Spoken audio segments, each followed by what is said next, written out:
Ada rahasia yang, sekali terungkap, bisa meruntuhkan seluruh hidup. Ada pengkhianatan yang sejak awal sudah membawa harga yang sudah ditentukan. Selamat datang di Twilight Terrace.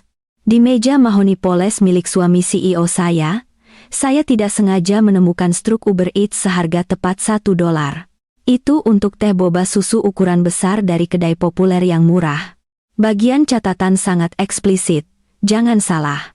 Buat hangat, dia sedang menstruasi. Saya sudah bersama Dion Wijaya selama 3 tahun. Dia tidak pernah menggunting kupon, tidak pernah peduli dengan uang kembalian, dan tentu saja tidak pernah minum teh boba. Jadi, untuk siapa pesanan ini? Atau lebih tepatnya, untuk siapa pesanan ini sengaja dibiarkan agar saya lihat? Akhir-akhir ini, aplikasi pengiriman makanan sedang perang harga sengit, yang menjelaskan diskon $1 itu. Saya tahu itu. Saya membuka asisten AI di komputer Dion, dan mencari riwayat pembeliannya. Penerima, Sinta Dewi, pegawai magang baru di perusahaan. Teh boba $1 ini di permukaan adalah hidangan kecil yang manis. Di bawahnya adalah pasang surut istimewa, dan bagi saya, rasanya seperti tamparan di wajah. Saya segera membuka saluran Slack seluruh perusahaan dengan lebih dari 200 karyawan dan dengan santai menjatuhkan pesan. Sepertinya Nona Sinta Dewi sangat menyukai teh boba sampai-sampai dia tidak akan melewatkan penawaran $1. Ayo kita semua di perusahaan memesankan satu untuknya. Saya langsung menindaklanjuti. Siapapun yang memesan akan mendapatkan bonus akhir tahun $10 juta. Ini ditanggung oleh Pak Wijaya, CEO Anda. Saat itu, Dion sedang rapat dengan beberapa lusin manajer senior. Saya tersenyum dan mendorong pintu kaca ruang konferensi. Dia sedang presentasi PowerPoint saat melihat saya, bibirnya melengkung tersenyum, nadanya sehalus dan seprofesional biasanya. Karin, sayang, ada apa kemari? Saya sedang sedikit sibuk. Ketenangannya begitu sempurna, tidak ada celah sedikit pun. Saya tersenyum kembali dengan tenang. Saya ada rapat proyek di area ini dan berpikir untuk mampir melihat semua orang. Silakan lanjutkan itu. Saya melangkah dan duduk di kursi eksekutifnya di kepala meja. Dia berdiri, sementara saya duduk. Perbedaan ketinggian menetapkan hierarki dengan sempurna. Pandangan saya tertuju pada Sinta Dewi. Dia memang muda, bersemangat, memancarkan energi muda yang cerah. Ketika mata kami bertemu, saya melihat ambisi, pembangkangan, dan kebencian yang sangat tersembunyi dengan cerdik di matanya. Ponsel semua karyawan telah dikumpulkan dalam keranjang yang diletakkan di tengah meja konferensi yang besar. Saat itu juga, seluruh keranjang ponsel mulai bergetar tanpa henti, dengungan yang tak putus. Dion mengerutkan kening, ekspresinya menggelap. Ponsel siapa yang tidak dalam mode diam?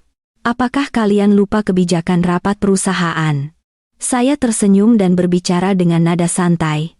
Tidak apa-apa, biarkan mereka memeriksa. Mungkin ada informasi penting. Sinta segera berdiri, suaranya tajam. Bu Wijaya, kita sedang rapat. Ini rapat perusahaan penting. Saya harap Anda tidak akan menyebabkan masalah lagi. Saya meletakkan dagu di tangan dan mengoreksinya dengan tenang. Di perusahaan ini, kamu tidak boleh memanggil saya Bu Wijaya. Kamu akan memanggil saya Ibu Ketua Hapsari. Saya bahkan tidak repot-repot meliriknya lagi, hanya menunjuk ke yang lain. Ambil ponsel kalian. Lakukan seperti yang saya katakan. Semua orang menatap Dion. Dia berdiri membeku, diam, ketidakberatannya adalah pengakuan diam-diam. Dalam sekejap, semua orang memiliki ponsel mereka dan mulai memesan teh boba. Hanya Sinta yang tetap tidak bergerak. Di perusahaan ini, tidak ada yang berani tidak mematuhi saya. Bahkan Dion Wijaya, tapi Sinta berbeda. Dia hanya mendengarkan Dion, yang menjelaskan mengapa dia begitu disukai. Saya menatap langsung ke Sinta. Tapi kata-kata saya untuk Dion, pegawai baru tidak mengerti aturannya. Dion, bagaimana kamu bahkan tidak bisa mengatur stafmu sendiri? Sinta menggigit bibirnya, matanya memerah, tampak seolah-olah dia menderita ketidakadilan yang mengerikan. Dion segera masuk untuk menengahi. Karin, dia masih baru. Dia tidak tahu apa-apa. Jangan marah pada pemula. Saya akan mengajarinya aturan. Kemudian dia menoleh padanya. Suaranya rendah. Sinta, minta maaf kepada Ibu Ketua Hapsari. Kini, Sinta menatapnya dengan tidak percaya. Tapi setelah tatapan dingin dari Dion, dia berjalan ke arah saya dan membungkuk penuh 90 derajat. Maafkan saya, Ibu Ketua Hapsari. Itu kesalahan saya. Sinta tentu saja patuh kepada Dion. Sayang sekali bahwa di sudut matanya, saya masih bisa dengan jelas melihat penghinaan dan ketidakrelaan. Saya melengkungkan bibir saya menjadi senyum tipis. Sinta, kamu anak yang baik. Saya punya sedikit kejutan untukmu. Jangan pergi kemana-mana hari ini, tunggu saja di mejamu. Saat ini, Dion akhirnya membaca pesan-pesan di saluran Slack. Wajahnya berubah drastis. Karin, apa yang kamu lakukan ini? Saya memotongnya dengan senyum. Nah, sayang, kamu tahu bagaimana saya. Jangan mempertanyakan metode saya. Bonus akhir tahun ekstra 400 juta rupiah. Saya akan langsung memotongnya dari dividen saham pribadimu. Dion terdiam selama beberapa detik, lalu akhirnya menghela napas tak berdaya. Saya mengerti. Sinta tiba-tiba mengangkat kepalanya, matanya merah saat dia menatap saya, suaranya penuh kemarahan. Pak Wijaya adalah seorang pria, kepala rumah tangga ini, bos. Bagaimana Anda bisa memperlakukannya seperti ini? Seketika, emosi yang tidak terbaca melintas di mata Dion. Saya tertawa dingin, suara saya tidak keras, tapi setiap kata setajam pisau. Saya sedang mengajari suami saya pelajaran. Apakah orang luar sepertimu punya hak untuk berbicara? Atas dasar apa? Saya berhenti. Atas dasar teh boba $1 itu? Saat kata-kata itu keluar dari mulut saya, seluruh ruangan hening. Setengah jam kemudian, Sinta duduk di mejanya, wajahnya pucat pasi, benar-benar kehilangan warna. Di sekelilingnya ada tumpukan teh boba, gunung cangkir plastik dengan setiap rasa yang bisa dibayangkan. Saya pribadi menatanya, menumpuk cangkir demi cangkir seperti balok bangunan, senyum tipis terus-menerus di bibir saya. Saya berhenti, menatapnya, dan bertanya dengan santai, Nona Dewi, kenapa cemberut?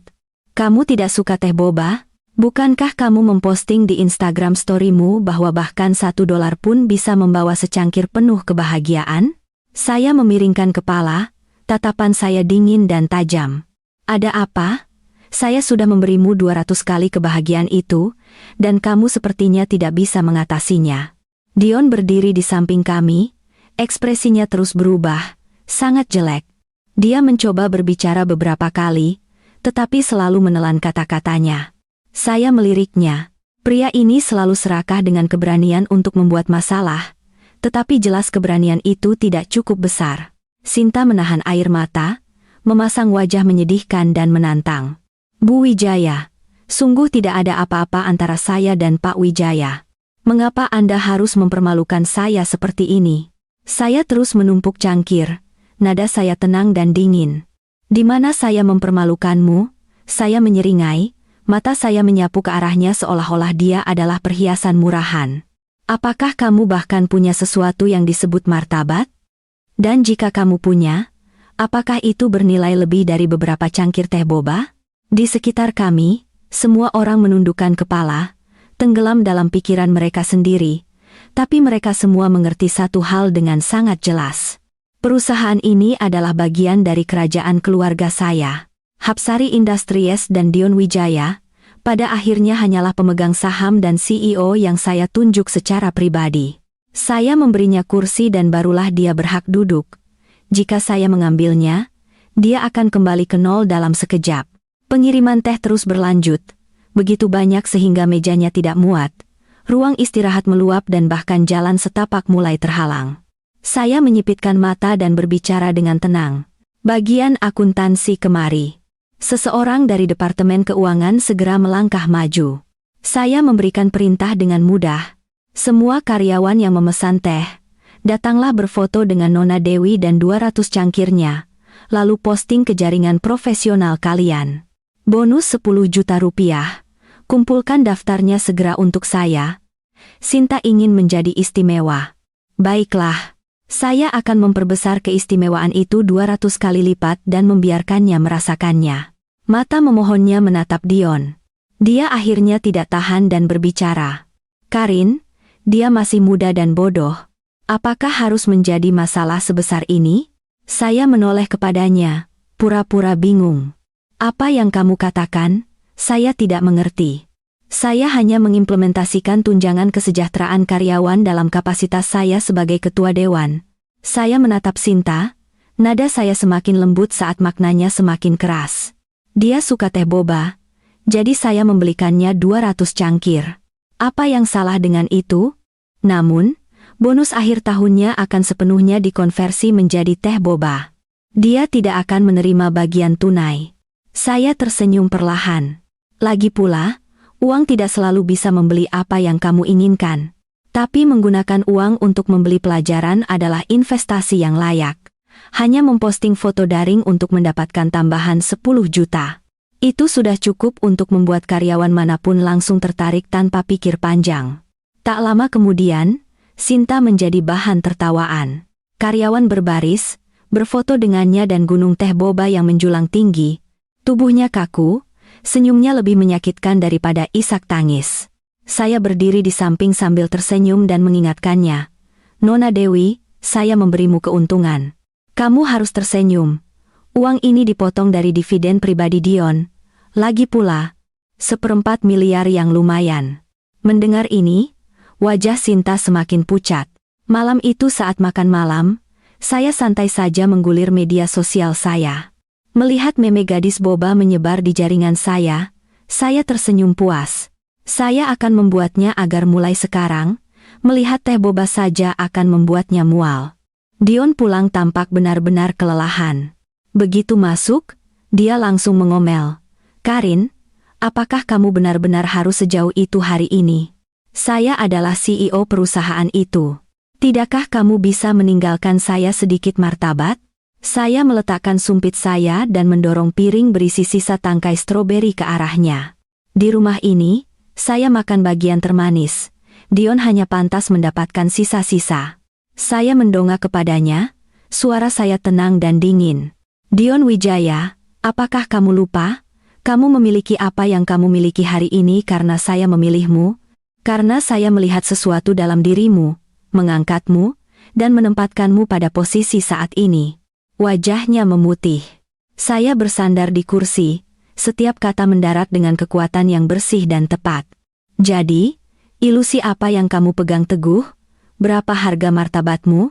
Kamu yang pertama kali tidak menghormati saya. Saya hanya membalasnya. Dion dengan lembut tertawa pahit, benar. Sentuhan lembut darimu harganya 400 juta rupiah. Saya menatapnya, tatapan saya semakin dingin. Itu harga yang harus kamu bayar. Kamu tidak bisa memiliki kekuasaan, stabilitas, dan perselingkuhan kecil di samping. Dunia tidak bekerja seperti itu. Kamu tidak bisa memiliki semuanya. Malam itu, setelah saya mandi, Dion masih mendekati saya. Dia ingin menggunakan tubuhnya untuk mengklaim kembali maskulinitas yang hancur seharian. Saya mendorongnya, suara saya acuh tak acuh, tidak tertarik. Tidur di ruang kerja. Nada saya final. Ketika kamu sudah mengerti apa kesalahanmu, barulah saya akan mempertimbangkan untuk membiarkanmu menyentuh saya lagi. Akhirnya, Dion meledak. Dia menggertakkan giginya, suaranya dipenuhi amarah yang terpendam. Karin Hapsari, saya suamimu. Tidakkah kamu bisa menjadi istri yang selayaknya? Sekali saja, saya bahkan tidak repot-repot marah. Saya hanya menendangnya tepat di bagian belakang, gerakan yang cepat dan bersih. Keluar. Pergi ke ruang kerja dan jernihkan pikiranmu. Malam itu, Dion dan saya memulai perang dingin. Lebih tepatnya, dia memulai perang dingin dengan saya. Saya terlalu sibuk untuk diganggu dengan emosi kekanak-kanakan seperti itu.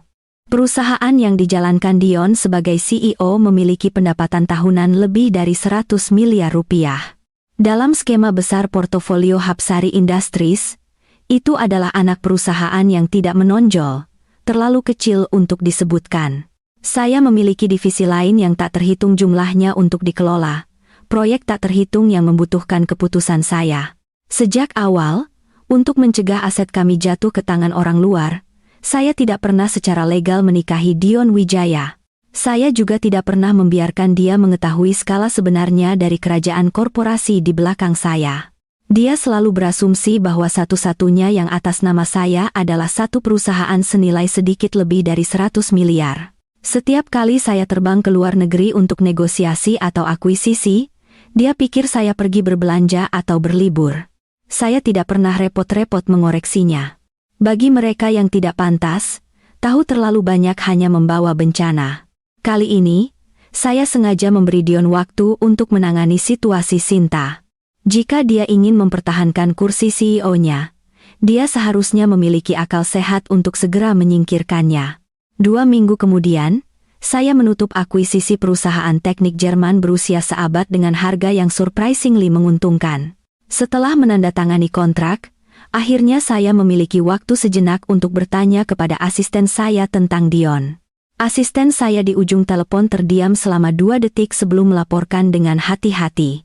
Ibu Ketua Hapsari, pengurus rumah tangga melaporkan beberapa hari yang lalu.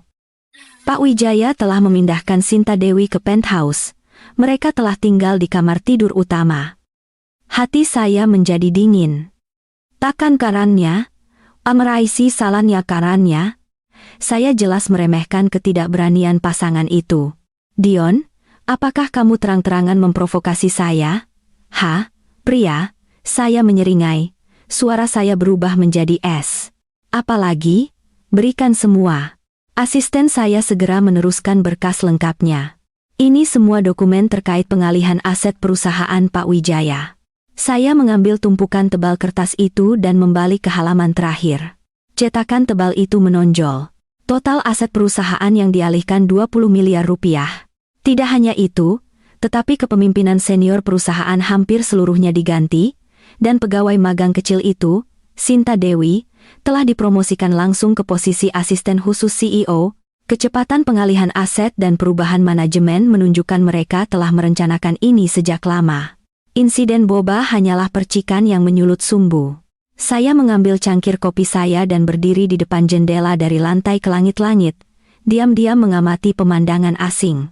Untuk pertama kalinya, saya merasa penilaian saya terhadap pria benar-benar buruk. Tapi tidak apa-apa.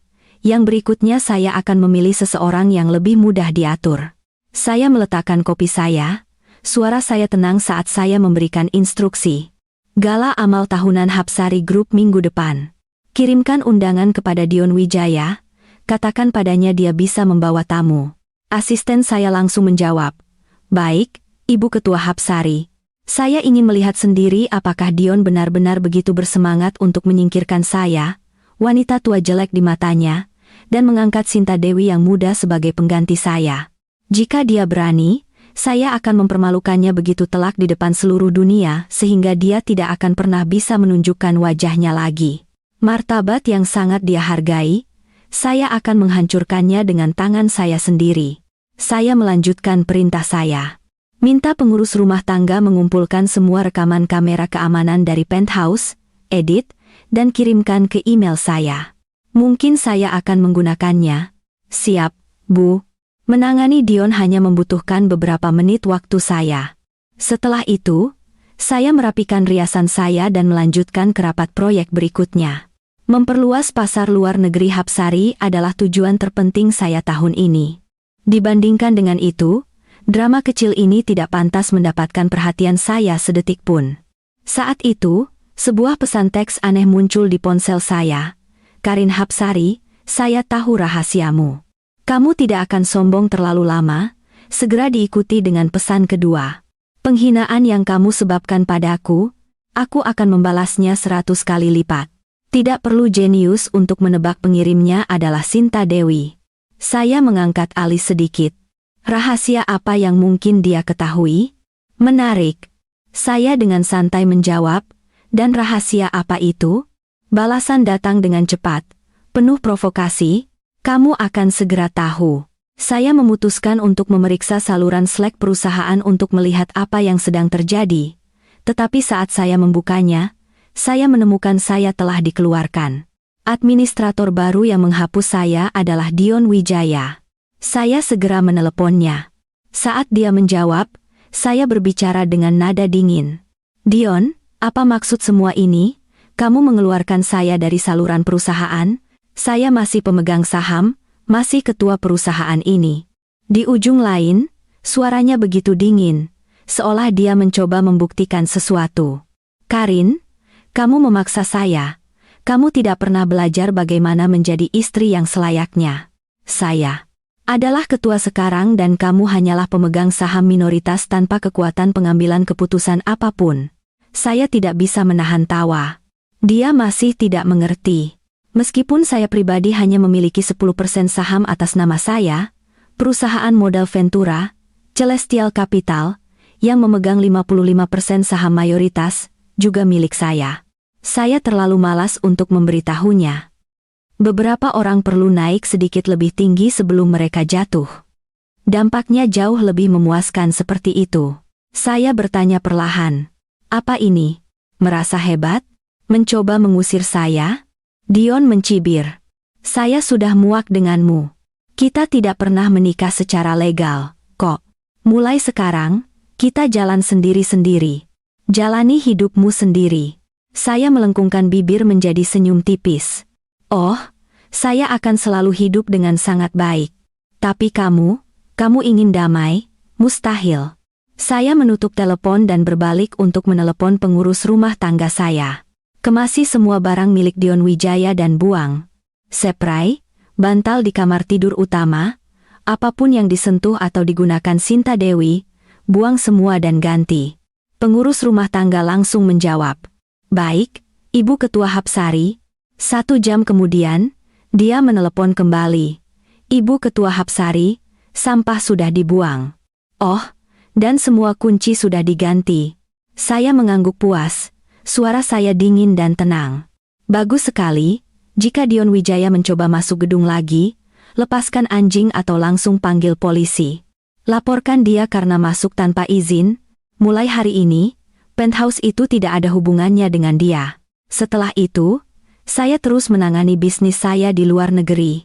Berita tentang Dion dan Sinta terus berdatangan. Saya mendengar bahwa untuk gala amal Hapsari Group, Dion secara pribadi memesankan gaun haute couture khusus untuk Sinta senilai 1 miliar rupiah. 1 miliar rupiah. Dan dia menyebut itu kemewahan. Dion masih begitu miskin uang dan bahkan lebih miskin selera. Setelah kembali ke tanah air, saya mampir ke kantor untuk mengambil beberapa barang pribadi. Saya tidak menyangka akan dihentikan tepat di pintu kantor CEO. Orang yang menghalangi jalan saya tidak lain adalah Sinta Dewi.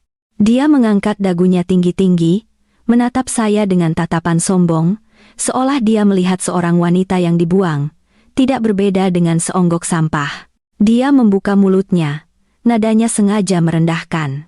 Nona Hapsari, Pak Wijaya bilang dia tidak ingin melihatmu. Anda tidak diterima di sini. Saya memberinya satu tatapan. Mata saya begitu tenang sehingga terasa menakutkan. Kemudian saya melirik ke atas melalui dinding kaca kantor CEO. Di dalam, Dion juga menatap saya. Ekspresinya sengit, dingin, penuh kemenangan seseorang yang mengira telah mengambil kendali melalui kaca. Dia menatap lurus ke arah saya dan perlahan mengucapkan 2 kata. Keluar. Saya tertawa dingin.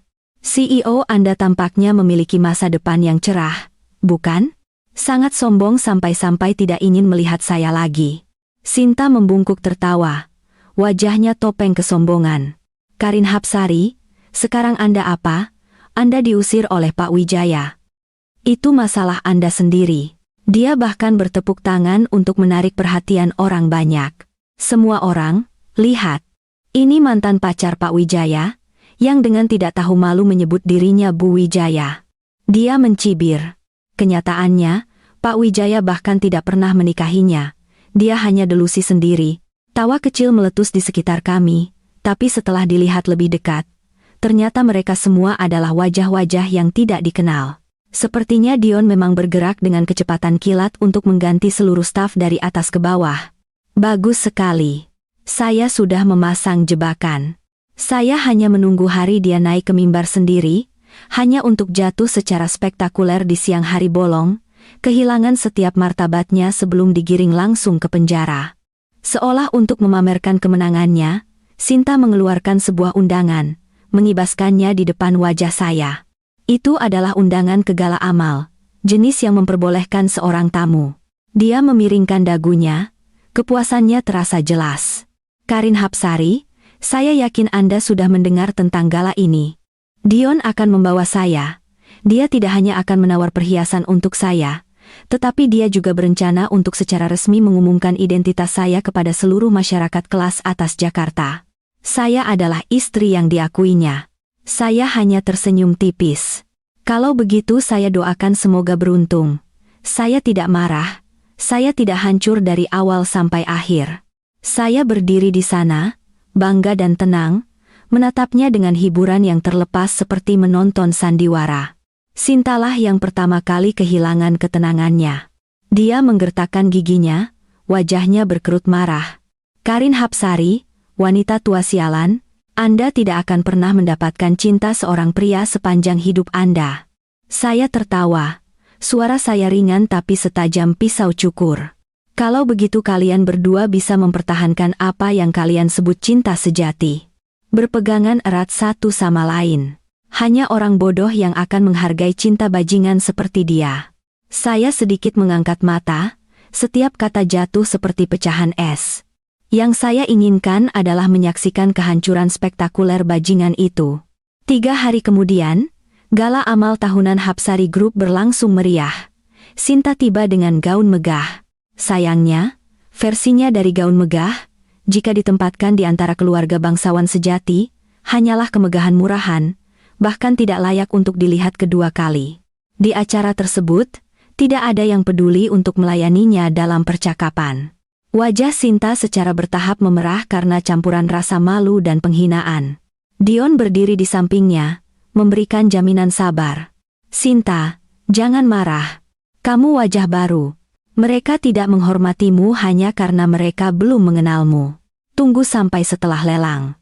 Ketika semua orang melihat apa yang bisa dilakukan priamu, mereka akan melihatmu dari sudut pandang yang berbeda. Saat itu, saya berjalan mendekat dengan segelas sampanye, berhenti di depan Dion, dengan senyum tipis di wajah saya. Oh, dan apa sebenarnya yang bisa kamu lakukan, Dion? Sinta tersentak, gelas anggur terlepas dari tangannya dan pecah di lantai, anggur merah terciprat ke gaun mahalnya. Dion menatap saya, ekspresinya suram dan menggeram. Karin Hapsari, apakah kamu menguntit saya? Sudah kubilang kita berakhir. Begitu dia selesai, beberapa tamu terdekat menutup mulut mereka untuk menahan tawa.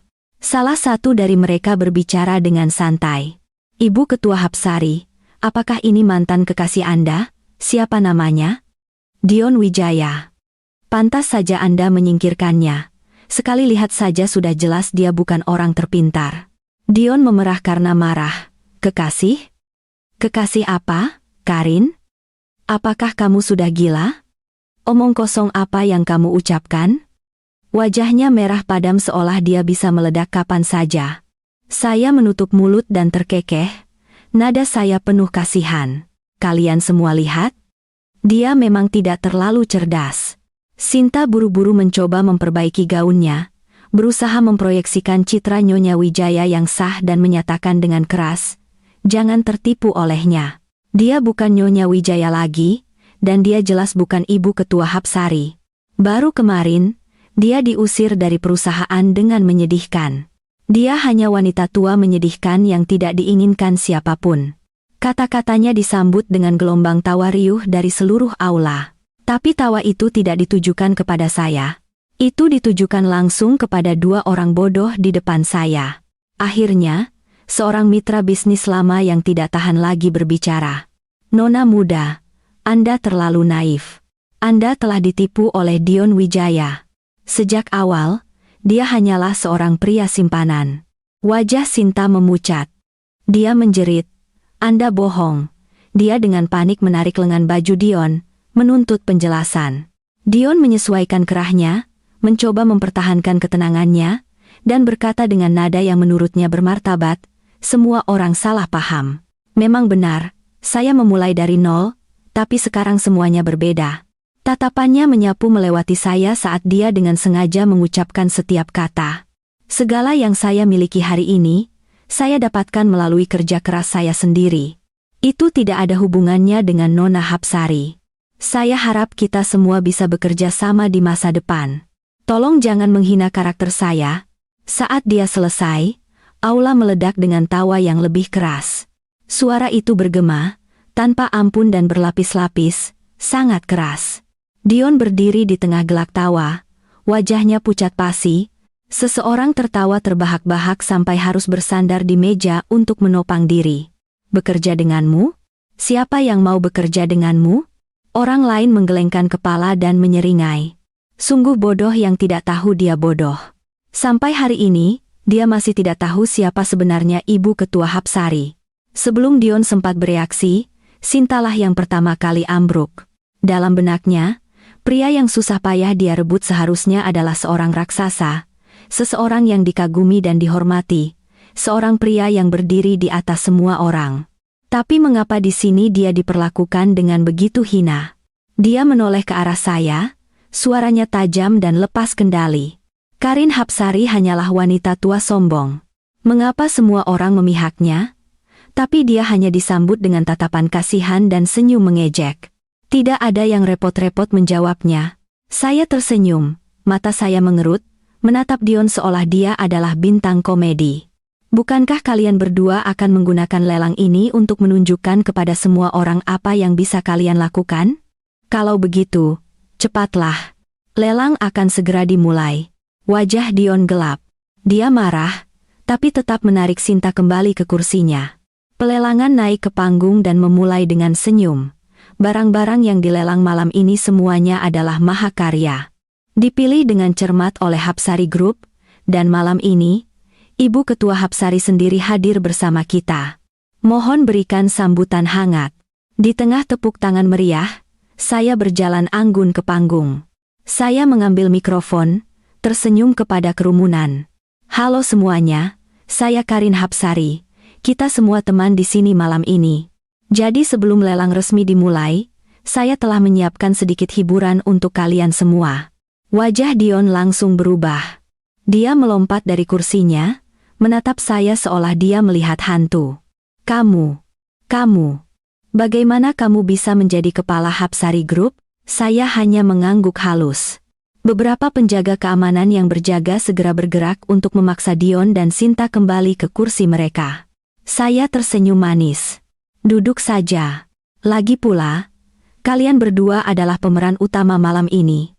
Detik berikutnya, layar besar di belakang saya mulai memutar rekaman keamanan momen intim Dion dan Sinta di penthouse saya. Video itu telah diblur dengan selera. Saya punya standar. Lagi pula, jika saya akan mengekspos mereka, saya akan melakukannya dengan gaya. Saya memegang mikrofon. Suara saya setenang seolah saya sedang mempresentasikan peluang investasi. Seperti yang bisa Anda lihat, inilah yang telah terjadi di kamar tidur dan ruang tamu saya.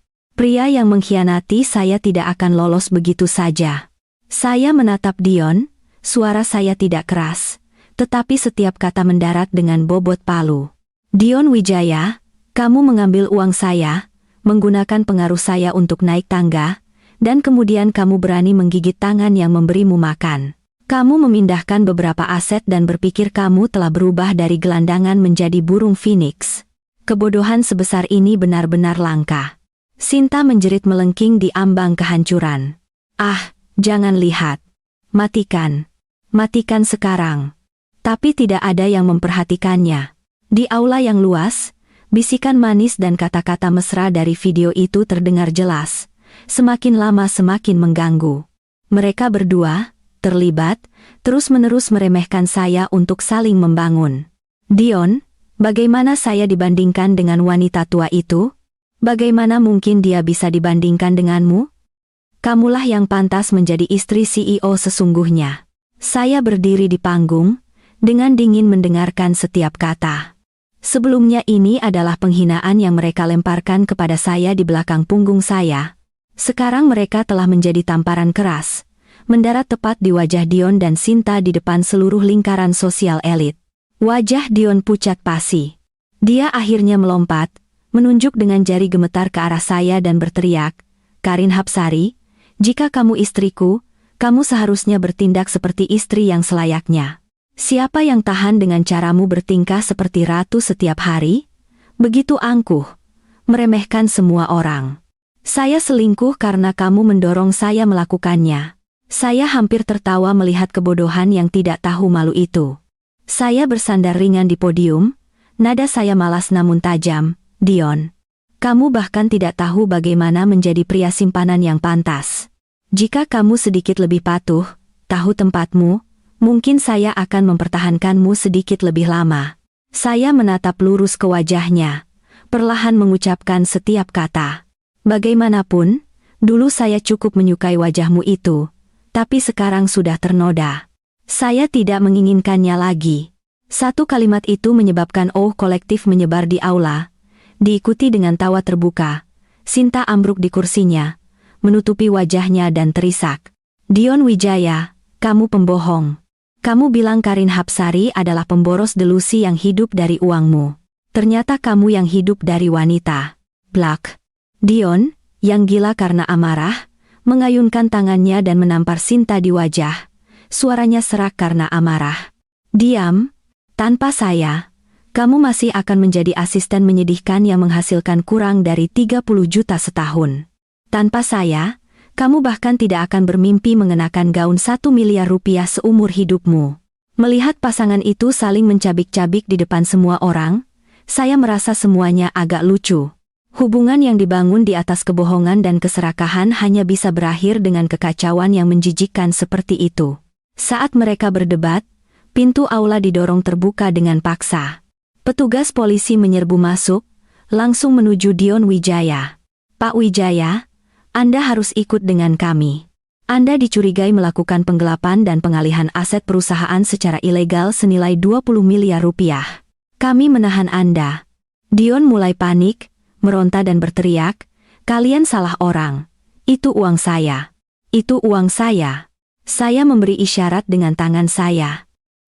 Layar besar segera beralih menampilkan semua bukti yang telah saya siapkan. Catatan bank, dokumen transfer, rekening penerima, perintah perubahan personel. Setiap detail disajikan dengan kejelasan yang tak terbantahkan. Saya memegang mikrofon dan menatapnya seperti orang sekarat yang melakukan perjuangan sia-sia terakhirnya. "Dion Wijaya, ketika kamu memperlakukan orang lain seperti orang bodoh, kamu sebenarnya adalah orang bodoh terbesar dari semuanya. Saya memberimu 3 hari untuk mengembalikan uang itu. Kamu memilih jalan ini sendiri." Saya memiringkan kepala, senyum saya dingin sampai ke tulang. "Jika kamu tidak membayarnya kembali, saya akan memastikan kamu membusuk di penjara." Mendengar ini, Dion benar-benar hancur. Dia menatap saya, berteriak seperti orang gila. "Karin, saya salah. Saya sangat salah."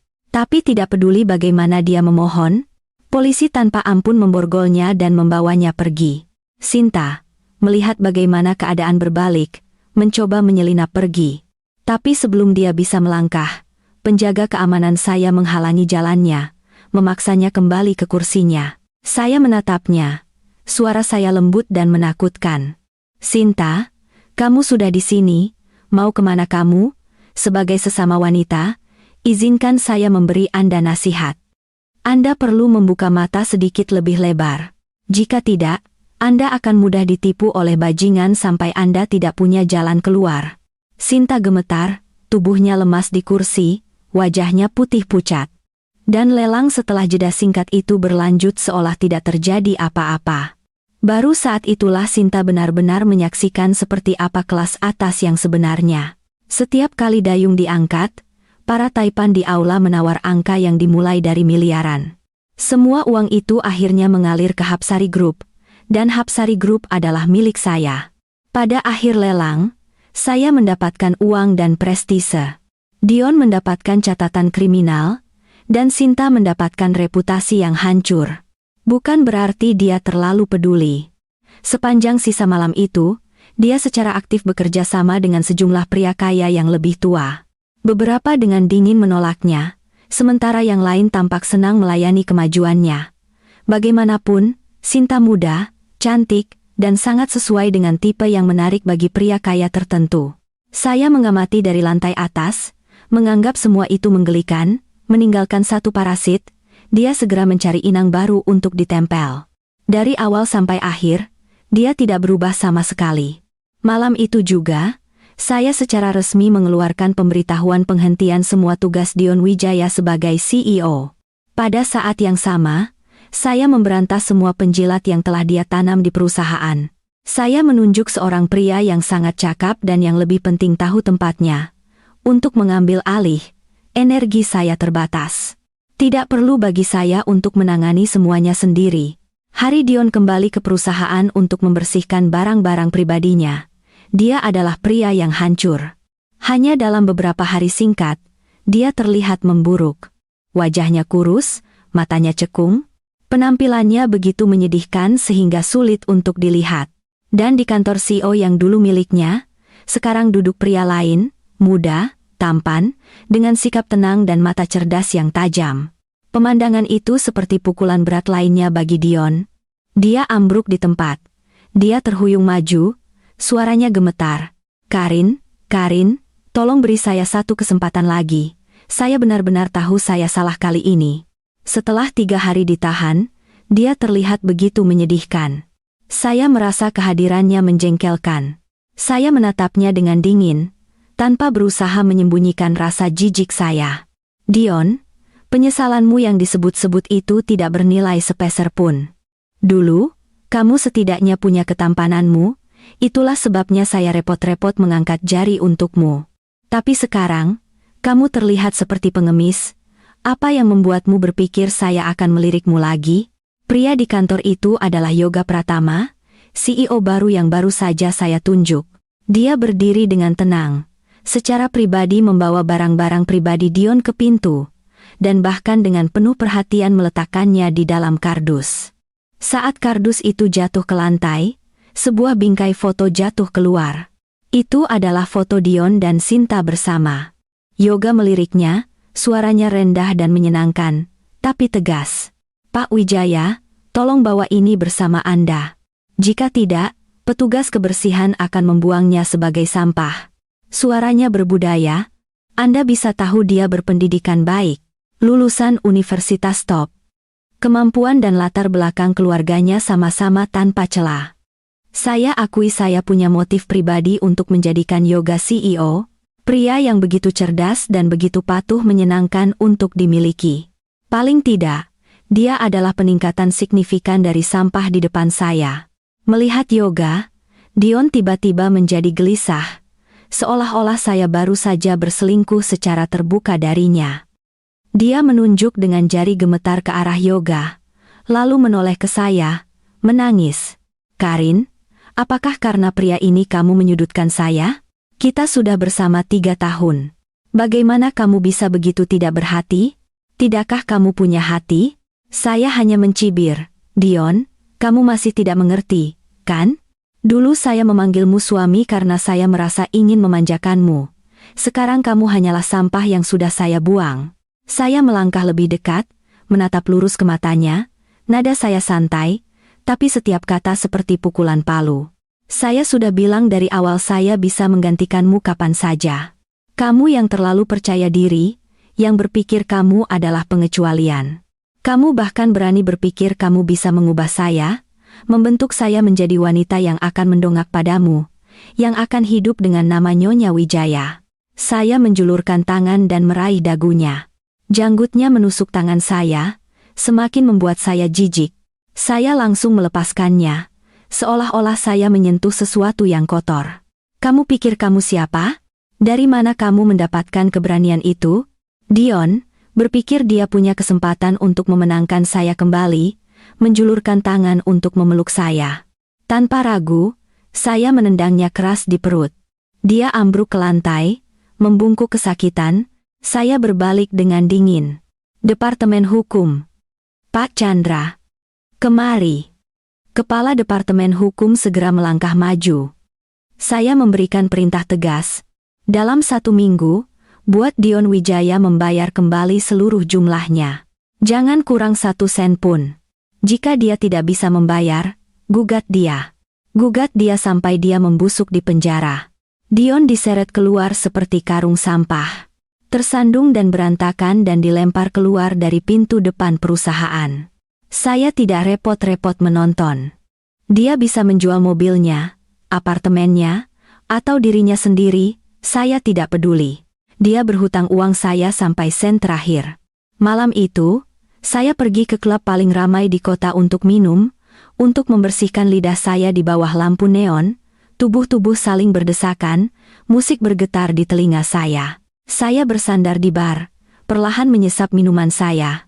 Wanita yang benar-benar kuat seharusnya tidak pernah terikat oleh hubungan yang tidak sehat. Urusan lama sudah beres, sampah sudah dibuang. Saya tidak punya alasan untuk mempertahankan suasana hati yang buruk sedetik pun. Namun, saat saya sedikit mabuk, berjalan menuju garasi parkir untuk memanggil sopir, sebuah bayangan menimpa saya dari belakang. Bau menyengat menusuk hidung saya. Kesadaran saya mulai goyah. Sebelum saya benar-benar pingsan, saya mendengar suara Dion menggertakkan gigi.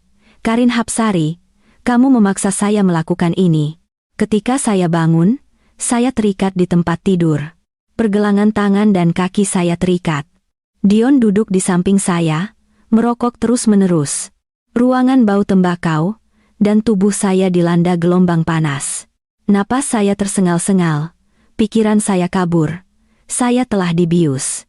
Saya mendongak kepadanya. Suara saya berusaha tetap tenang. "Dion, kamu memasang pelacak di mobil saya." Mendengar suara saya, dia mendongak. Tatapan pemangsanya terkunci pada perut saya seolah dia sedang melihat sebuah objek, sesuatu yang bisa mengubah nasibnya.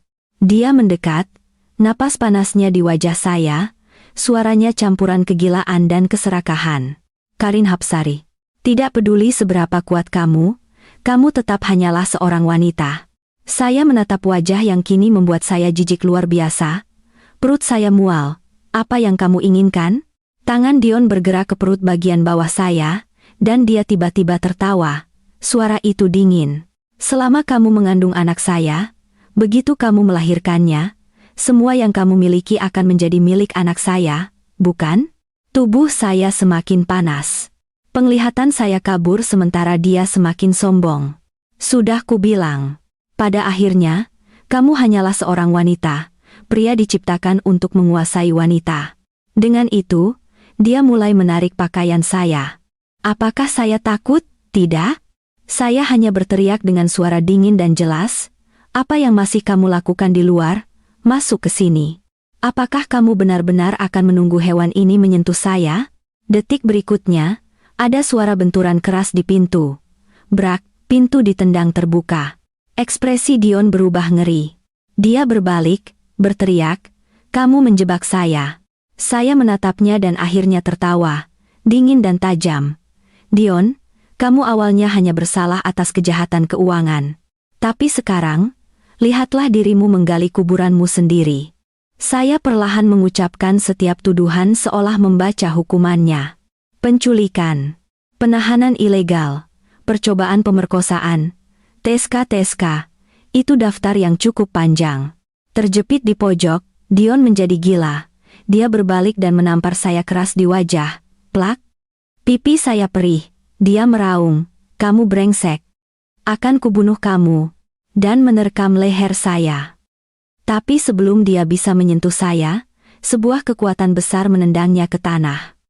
Pria-pria yang menyerbu masuk dengan cepat melumpuhkannya. "Tetap diam, jangan bergerak." Suara klik logam tajam bergema borgol. Dion dipasung ke lantai. Semua perlawanan lenyap. Baru saat itulah Yoga Pratama bergegas ke sisi tempat tidur saya. Ekspresinya gelap. Dia melepas jasnya dan menyampirkannya di atas saya, lalu segera memalingkan wajahnya, menjaga jarak yang terhormat. Suaranya masih mantap, tapi jauh lebih dalam dari biasanya. "Ibu Ketua Hapsari, Anda benar-benar tidak perlu mengambil risiko seperti itu." Saat Yoga tiba, matanya tertuju pada bekas tamparan merah di wajah saya. Ekspresinya berubah suram. Tanpa sepatah kata pun, Dia berjalan dan melayangkan tendangan cepat dan keras yang membuat Dion berguling di lantai. Suaranya yang biasanya tenang kini seperti baja dingin. "Kamu pria menyedihkan. Kamu berani menyentuh ibu ketua Hapsari? Saya akan memastikan kamu membusuk di penjara." Dion mengangkat kepalanya, tatapan berbisa menyapu melewati saya dan mendarat pada Yoga. Melihat pria muda tampan ini berdiri begitu tegas di pihak saya tampaknya membuatnya benar-benar gila. Sedikit kewarasan yang tersisa hancur. Dia menjerit, "Kalian juga, sepasang anjing." Dia meludah, "Kalian semua jalang." Meskipun dia meronta dan mengumpat, polisi menyeretnya pergi. Pengacara saya segera mengikuti mereka ke kantor polisi untuk menangani akibatnya. Sementara itu, obat bius belum hilang. Tubuh saya terbakar, kepala saya berat, dan setiap napas terasa sulit. Yoga secara pribadi mengantar saya pergi. Sepanjang jalan, saya menyandarkan kepala saya ke jendela, diam-diam, mengamati lampu kota yang kabur. Kota itu seterang biasanya. Hanya beberapa orang, mulai malam ini, tidak akan pernah bisa mengangkat kepala lagi. Saya menutup mata dan berkata dengan lembut, "Bawa saya ke Hotel Peninsula Hapsari." Genggaman Yoga pada kemudi mengencang. "Baik, Ibu Ketua Hapsari." Sudah sangat larut. Ketika kami sampai di suite hotel, saya menyandarkan diri ke dinding, berusaha tetap sadar. Yoga berdiri selangkah di belakang saya, tidak maju maupun mundur, jelas menunggu perintah saya. Saya berbalik menghadapnya, mata saya masih memancarkan panas demam dari obat bius. Senyum tipis di bibir saya, "Yoga, mau jadi serigala kecilku?" Jakun Yoga bergerak. Dia berdiri diam selama beberapa detik, tatapannya semakin dalam, dan akhirnya hanya berkata dengan suara rendah, "Karin." Saya tertawa, menjulurkan tangan untuk menarik dasinya. Menariknya lebih dekat, "Anak baik. Tetaplah bersamaku malam ini." Malam itu, di luar dinding kaca adalah lampu kota yang berkilauan. Di dalam ruangan, hanya ada suara napas yang memanas dan pengertian diam-diam antara dua orang dewasa. Ternyata, tubuh yang lebih muda jauh lebih menyenangkan. Keesokan paginya, telepon saya berdering. Itu asisten saya. Saya baru saja bangun, suara saya masih sedikit serak. "Ya."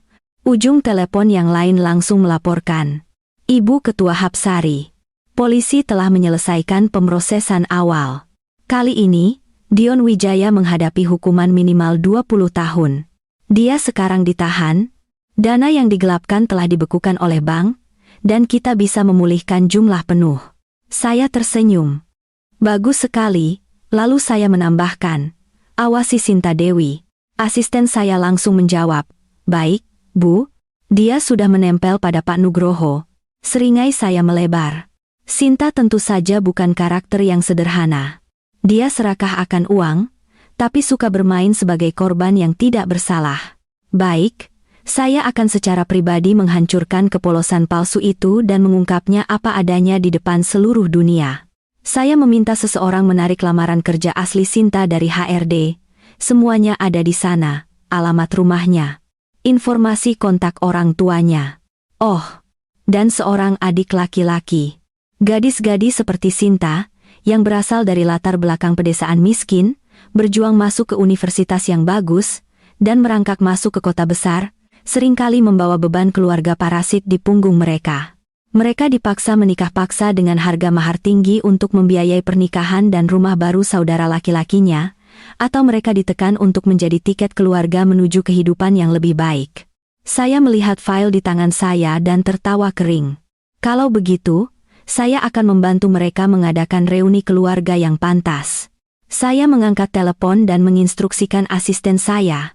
Kita akan menghadiri gala tahunan Nugroho Corporation tahun ini. Untuk orang tua Sinta, aturlah. Lakukan dengan diam-diam.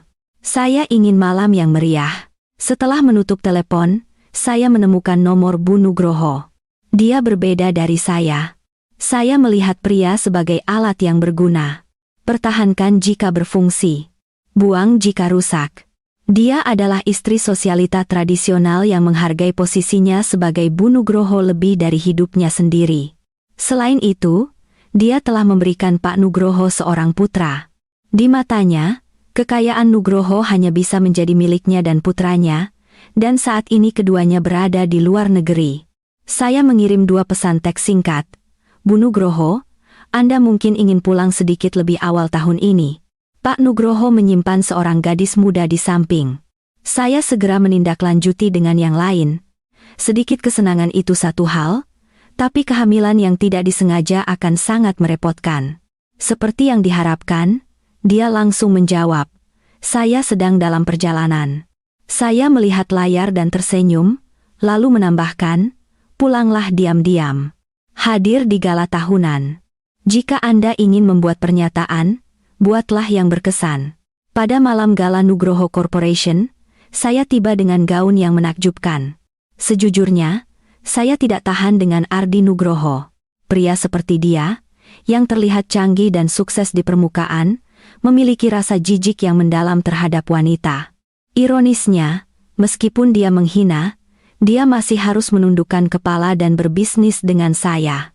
Itulah bagian yang paling lucu. Di pesta itu, saya tentu saja bertemu Sinta Dewi lagi. Gaun yang dia kenakan kali ini selangkah lebih maju, membuatnya terlihat agak rapi. Saya dengar harganya 1/4 miliar rupiah. Sewaan, tentu saja. Saya menyesap sampahnya saya, senyum tipis di bibir saya. Ardi Nugroho sama pelitnya seperti biasa. Dia ingin bermain dengan seorang gadis muda, tapi bahkan tidak mau mengeluarkan uang untuk hadiah sungguhan. Saya berjalan mendekat dengan gelas saya dan berkata, "Sinta, lama tidak bertemu." Sinta mendongak ke arah saya, postur tubuhnya seangkuh angsa yang salah mengenakan bulu merak. Dia mencibir, "Karin Hapsari, saya tahu Anda selalu meremehkan saya, tapi sekarang saya pacar resmi Pak Nugroho. Sebentar lagi saya akan menjadi Nyonya Nugroho berikutnya." Saya memutar anggur di gelas saya, dan bertanya sambil tersenyum, "Apakah Pak Nugroho tidak memberitahumu bahwa dia masih menikah dan punya anak?" Wajah Sinta langsung berubah. Dia membentak, "Anda berbohong. Anda hanya tidak tahan melihat saya baik-baik saja." Pak Nugroho bilang dia sudah bercerai bertahun-tahun. Mantan istri dan putranya tinggal di luar negeri. Saat itu juga, teriakan melengking memecah suasana pesta. "Siapa yang bercerai? Kamu perusak rumah tangga tak tahu malu." Bu Nugroho menerobos kerumunan. Badai energi yang mengamuk. Sebelum Sinta sempat bereaksi, dia menjambak rambutnya dan mulai menamparnya tanpa henti. Plak, plak, plak. Suara-suara tajam itu membungkam seluruh ballroom besar. Bu Nugroho menjerit saat memukulnya. "Kamu jalang kecil. Berani-beraninya merayu suamiku. Jika hari ini aku tidak merobek wajahmu, namaku bukan Nugroho." Sinta berteriak, menutupi wajahnya dan terhuyung mundur, dengan putus asa meminta bantuan. "Pak Nugroho, Ardi, tolong saya." Ardi Nugroho bergegas mendekat. Tapi yang sangat membuat Sinta putus asa, dia bahkan tidak meliriknya. Dia langsung menoleh ke istrinya, senyum manis yang menjijikkan di wajahnya. "Sayang, kapan kamu kembali? Mengapa kamu tidak memberitahuku? Aku akan mengirim mobil ke bandara untukmu." Mendengar ini, Sinta tampak seperti disambar petir. Seluruh tubuhnya membeku, sedetik kemudian, dia kehilangan kendali. "Ardi Nugroho, bukankah kamu bilang sudah bercerai? Kamu berbohong padaku." Ekspresi Ardi Nugroho langsung masam, terungkap di depan semua orang. Martabat terakhirnya hilang. Dia berbalik dan menampar Sinta keras di wajah. "Diam, kamu pikir kamu siapa sampai membuat keributan di sini? Mainan bekas yang dipindah-pindah pria lain. Dan kamu pikir kamu semacam putri?" Bisikan meletus di sekitar. "Bukankah itu Sinta Dewi? Saya ingat sekarang. Dia adalah simpanan pria lain sebelumnya. Wow, berapa lama waktu yang dibutuhkan dia untuk naik ke tempat tidur Nugroho? Dia benar-benar seorang profesional dalam hal ini." Tawa mengejek dan cemoohan tiada henti. Di tengah ejekan, Sinta terisak, menutupi wajahnya, suaranya gemetar dan penuh keluhan. "Mengapa semua orang menyalahkan saya? Saya juga ditipu." Bu Nugroho hanya semakin marah. Dia dengan keras merobek gaun Sinta, menggeram. "Kamu sampah. Kamu pikir kamu pantas memakai sesuatu seperti ini? Kerumunan segera ikut campur. Itu benar. Untuk apa dia memakainya? Bukankah dia sudah cukup malu? Dalam sekejap, Sinta menjadi pemandangan yang menyedihkan, memegang sisa-sisa gaunnya yang kompang-camping di atas lingerie tipisnya. Wajahnya pucat, tersedak isak tangisnya. Dia berbalik untuk lari ke toilet untuk bersembunyi. Tetapi setelah 2 langkah, dia bertabrakan dengan seseorang. Orang itu tidak lain adalah ibunya. Ibunya sangat marah. Dia mencengkeram lengan Sinta, suara melengkingnya bergema di aula. Kamu gadis tak tahu malu. Aku membesarkanmu, menyekolahkanmu, untuk kamu membalas budiku seperti ini, menjadi simpanan orang. Apakah kamu ingin mempermalukan seluruh keluarga kita? Kamu pulang bersamaku. Sinta gemetar seluruh tubuhnya, berjuang dan menjerit panik. Saya tidak mau pulang. Saya tidak mau pulang. Tolong, bantu saya. Tapi di seluruh aula, tidak ada yang memperhatikannya. Mereka hanya menonton dengan acuh tak acuh seolah sedang menonton akhir sebuah komedi murahan. Semua orang menyaksikan Sinta diseret keluar oleh ibunya. Saat itu, Dion Wijaya belum secara resmi dijatuhi hukuman. Saya sengaja membocorkan berita kepadanya, bahwa Sinta telah berhubungan dengan Ardi Nugroho. Bagi pria seperti Dion, hal terpenting bukanlah cinta. Itu adalah ego prianya yang murah dan rapuh. Dia tidak tahan ditipu oleh seorang wanita, terutama yang pernah mendongak padanya, menempel padanya seolah dia adalah seluruh dunianya. Pengkhianatan itu cukup untuk menghancurkan sedikit harga diri yang tersisa padanya. Jadi dia menunggu di luar hotel tempat gala Nugroho diadakan. Dia akhirnya melihat Sinta diseret keluar oleh ibunya, yang memarahinya dengan keras sepanjang waktu. Dion bergegas keluar, wajahnya berkerut penuh kebencian, suaranya geraman kebinatangan. Sinta, wanita keji. Kamu berani meremehkan saya, mengkhianati saya, Mas Tan. Dengan itu, dia mengeluarkan pisau kecil yang dia sembunyikan dan menerkam, menusuknya berulang kali. Ibunya berteriak, "Ah! Pembunuhan! Ada orang gila membunuh seseorang." Adegan itu berubah menjadi kekacauan. Tetapi dalam sekejap, keamanan hotel dan polisi terdekat telah melumpuhkan Dion. Borgol perak yang sudah tidak asing lagi sekali lagi melingkar di pergelangan tangannya. Hanya saja kali ini dia tidak akan pernah lagi melihat dunia luar dari sel penjara. Sinta dilarikan ke ruang gawat darurat malam itu. Dia selamat, tetapi dia lumpuh dari pinggang ke bawah. Sejak saat itu, dia hanya bisa berbaring di tempat tidur, seperti sayuran hidup. Saya sesekali mengunjunginya di rumah sakit. Saya duduk di samping tempat tidurnya, makan buah dan mengobrol santai, seolah mengunjungi kenalan lama. Saya menatapnya. Nada saya datar. Sinta, kamu tahu, kamu bisa saja memiliki kehidupan yang baik. Kamu lulus dari sekolah yang bagus. Kamu pekerja yang cakap. Jika saja kamu mau bekerja keras, hidup tidak akan memperlakukanmu seburuk itu. Saya berhenti dan tersenyum tipis. Tapi kamu bersikeras mengikat masa depanmu pada seorang pria.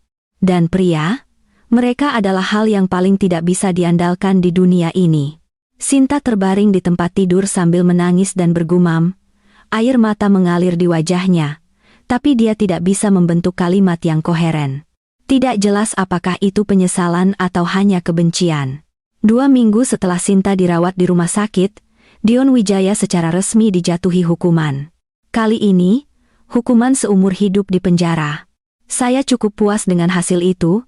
Mulai sekarang, kedua sampah itu tidak akan lagi muncul di hadapan saya untuk merusak suasana hati saya.